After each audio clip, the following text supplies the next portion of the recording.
So I'm sure you've seen those videos, those viral morning routine videos where you wake up at 4 a.m., you express gratitude for 2 hours, you meditate, you have a nice bath, and then you grind till 11 p.m.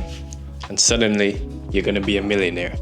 But is this what success really looks like? And do these routines even work? The harsh reality is that what you see online is not real life. And I'm sure there are a few people that actually live like this, but the majority of people aren't waking up at 4 a.m. and turning out to be millionaires because of it.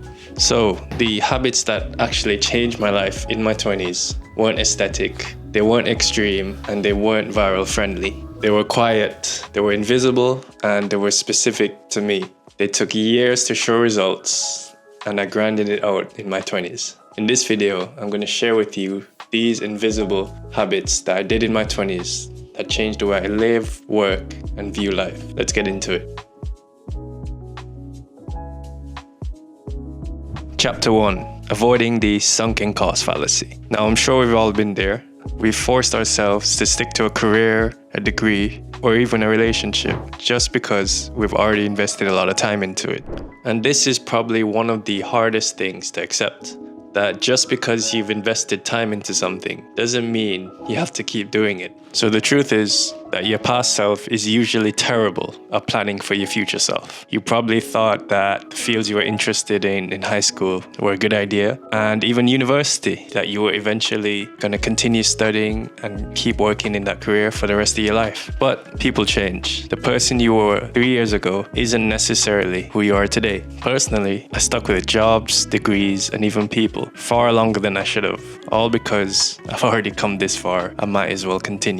But I've realized that my past effort doesn't justify my future misery. If you're watching this in your 20s, 30s, know that you have time to develop, fail, and try again. So maybe you need a shift in mindset. If you're on the fence about starting over, ask yourself this: if I was starting fresh today, would I still choose this? If the answer is no, then maybe it's time to learn to let it go and move on. Your 20s are the perfect time to develop the resilience and confidence that will carry you throughout your life. You can view your failures as a new beginning, a stepping stone that will bring you further closer to your success. So instead, it's important to explore things that you're drawn to, and then starting over won't seem as hard or frustrating. Habit number 2, pay attention to what and who drains you. So we've all heard about how important time management is, but do you know what's underrated? Energy management.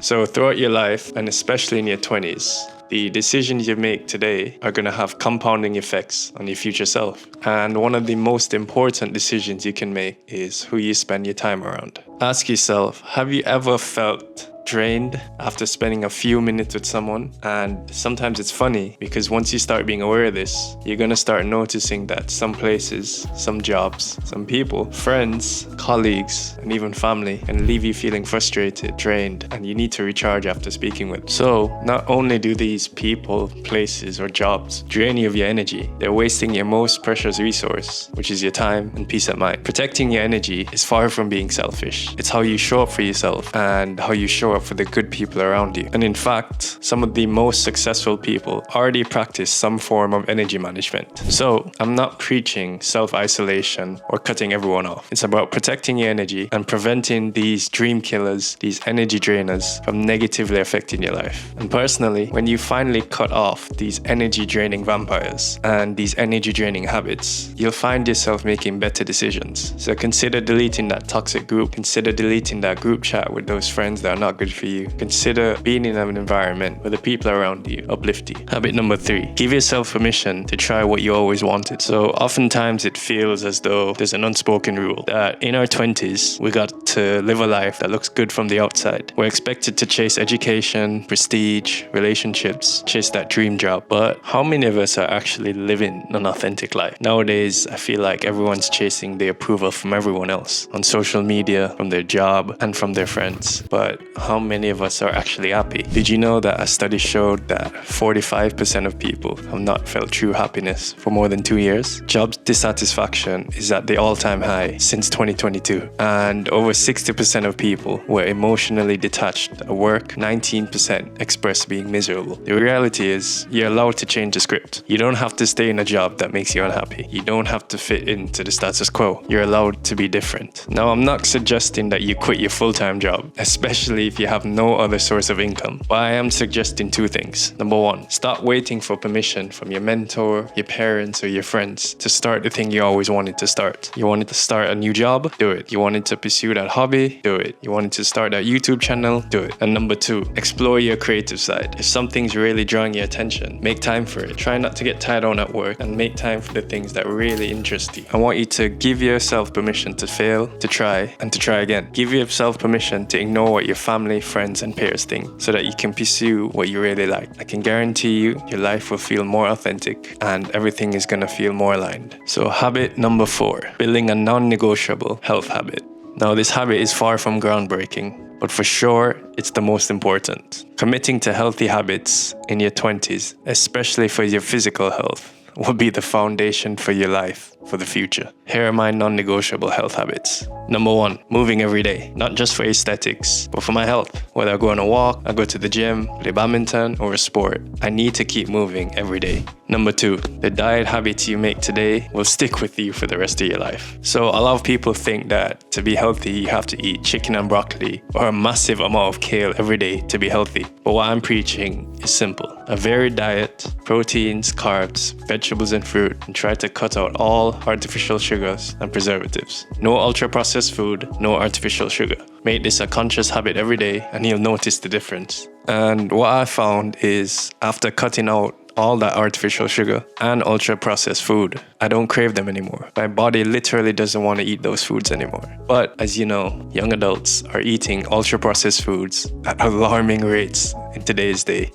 Habit number 5, creating space to creatively think. So in a world with social media and constant input from social media, the news, TikTok, thinking for yourself has become really uncommon. And it's easy to get swept away in the opinions of others, especially when you scroll through social media. But have you ever thought to yourself, do I really feel this way? Or am I just agreeing with the popular opinion? So I realized this was a problem when I hit a point in my life where I couldn't differentiate my own thoughts from the noise. So I decided to do something different. I started to create pockets of silence. No phone, no content, just sitting with my own thoughts and thinking. I tried to focus on my own goals, my own aspirations, and using critical thinking. I asked myself questions like, does this actually make sense to me? Is the advice I'm getting from other people actually good? Am I making decisions that I want to do, or am I just following what other people are telling me to do? And the crazy thing is, the more I questioned things and reflected, the clearer things became on what was most important to me and what I wanted to spend my time doing. So sometimes the most important habit is having the simplest ones, having the freedom to sit down in silence and think for yourself on what you want to do with your life. So if you made it this far in the video, you've seen that these habits have built the foundation for my life. And these most powerful habits for me weren't loud, they weren't aesthetic, and they wouldn't go viral. What they have done is built momentum for me and set me up for a great future. Subscribe if you're on this path too, and what is one invisible habit that you do that is setting you up for greatness?